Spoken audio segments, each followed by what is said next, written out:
묵상한 말씀은 열왕기하 20장 16절 이하에 있는 하반부에 있는 말씀들입니다.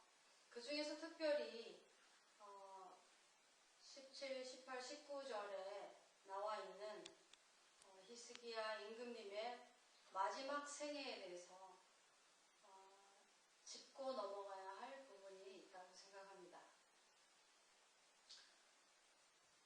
우리가 아는 대로 히스기야 임금은 구약의 정말 훌륭한 임금들 중에 정말 가장 하나님을 의뢰하고 가장 하나님을 신뢰하고 가장 하나님 앞에서 순전하고 하나님과 연합해서 하나님 앞에 하나님 보시기에 정직하고 그런 임금들 중에 대표적인 그런 임금들 중에 한 분이라고 해도 과언이 아닙니다.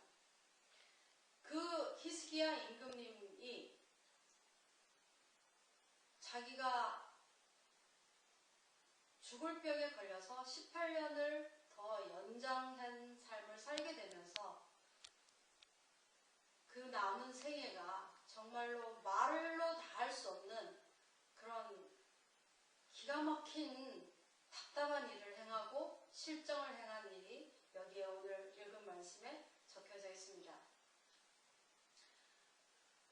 인류 역사상 성경의 역사뿐만 아니라 인류 역사상 태양을 멈추게 한 일이 두 번 있는데 그 중에 하나가 히스기야 임금입니다. 하나님께 기도해서 태양을 멈추게 해달라는 그 사인을 받을 정도로 하나님과 교제가 깊었던 신실한 하나님과의 그 관계가 굉장히 든든하고 좋았던 임금님입니다. 그런데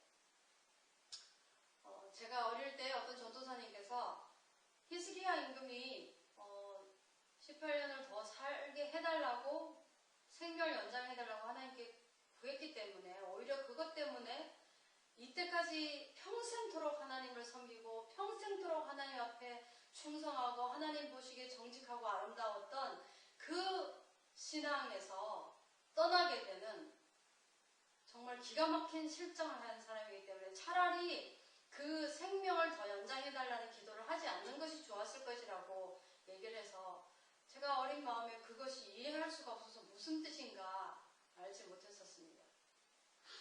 그런데 오늘 저희가 읽은 말씀에 보면 히스기야 임금이 생명을 더 연장받은 다음에 교만하여져서 하나님 앞에 실범하고 그 일로 인해서 자기 자녀들, 자기 후손들이 앞으로 어떻게 저주를 받을 것인가에 대해서 선지자에게 그 얘기를 듣는데 다른 데 같으면 하나님 앞에 가서 간절히 부르짖고 이러이러한 상황을 어떻게 했으면 좋겠습니까? 이렇게 했었어야 되는 사람이 지금 오늘 여기 보시면 그런 일이 있을지라도 내 생애는 편안하니까 이게 좋다 이렇게 하고 생을 마감합니다.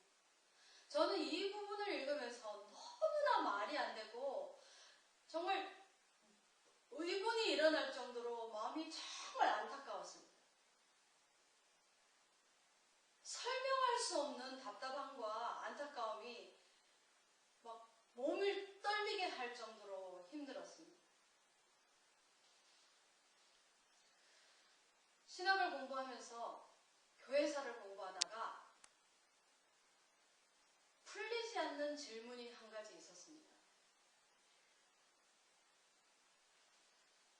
정말로 하나님을 의뢰하든 성령의 은혜를 받고 성령의 임재하심을 입어서 그 나라가 변해서 그 나라 전체가 복음 국가로 정말 그리스도의 국가로 복음적인 크리스천 국가로 되었던 나라가 어떻게 몇 해가 지나면 비기독교 국가가 되는지 단순히 몇 년은 아닙니다. 뭐 50년이든 100년이든 얼마가 지나면 그렇게 되는 것에 대해서 저는 그게 이해를 할 수가 없었습니다. 하나님이 살아계시지 않는가? 하나님이 살아계시죠. 성령님께서 역사하지 않는가? 성령님께서 역사하시죠. 우리 주 예수 그리스도의 복음이 값지지 않는가? 너무나 값집니다. 그리스도의 복음만이, 예수 그리스도를 영접하는 자만이 구원을 얻습니다. 그것이 온 땅에 퍼져야 할 가스포, 복음인데, 그것이 다 있는데 어떻게 그렇게 복음주의적인 나라가 갑자기 어느 날 어둠의 영이 우글거리는, 어둠의 영에 의해서 통치되어가는 그런 나라가 되는지 이해를 할 수가 없는 거예요.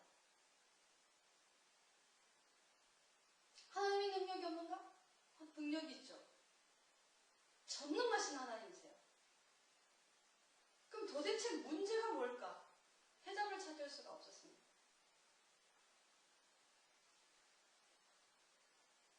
정말 이 부분 때문에 저희가 목사님하고 미국에서 한 10년은 좋게 고민을 했었던 것 같아요. 왜 이럴까?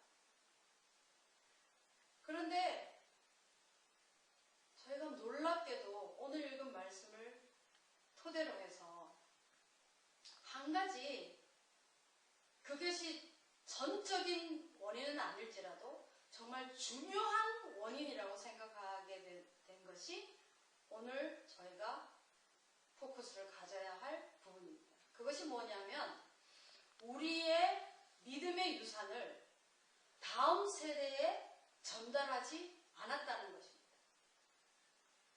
내 어머니가 어머니가 가졌던 그 열정적인 신앙을 전달받았다면 내가 내 자녀에게, 내 자녀는 또 그 다음 세대에게 이렇게 그 릴레이 하는 것처럼 믿음의 바톤 터치가 됐었어야 하는 거예요. 그런데 그렇게 하지 않고 중간에서 끊어졌기 때문에 문제가 있는 것이 아닌가.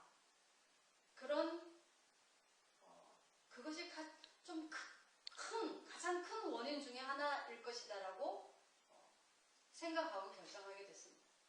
영국은 지금 현재 그리스도인들이 2.5%밖에 되지 않는다고 합니다. 미국은 18세 미만의 그리스도인이 4%밖에 되지 않습니다. 지금 굉장히 심각한 지경에 이르렀습니다. 그래서 오바마 대통령이 전 세계를 돌아다니면서 미국은 더 이상 기독교 국가가 아니다 라고 공공연하게 얘기를 하는 것입니다. 그러면 한국은 어떻습니까?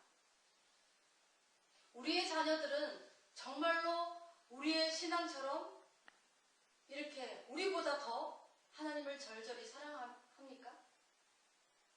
제가 한국에 와서 정말 충격적인 얘기를 들었는데 한국은 종교가 4개라고 하더라고요.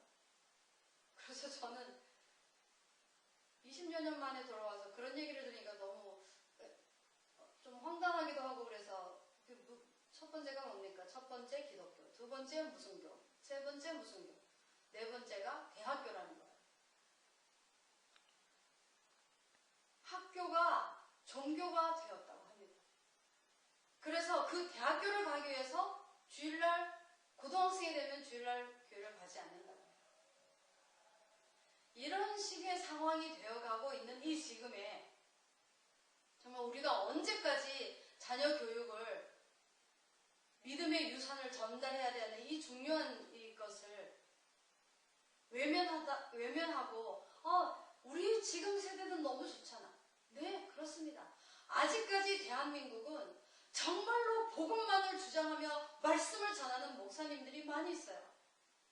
미국에 가서 한번 살아보세요. 그런 목사님들 정말 금처럼 귀합니다.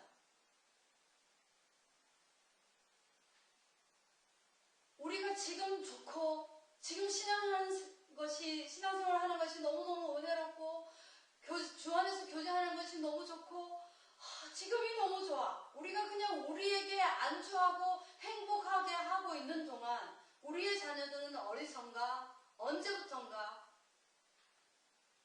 중학교, 고등학교를 거치면서 다 빠져나가기 시작합니다. 교회에 더 이상 하나님께 예배드리러 오지 않아요. 여러 가지 거기에는 문제가 많이 있겠지만 가장 중요한 것이 우리에게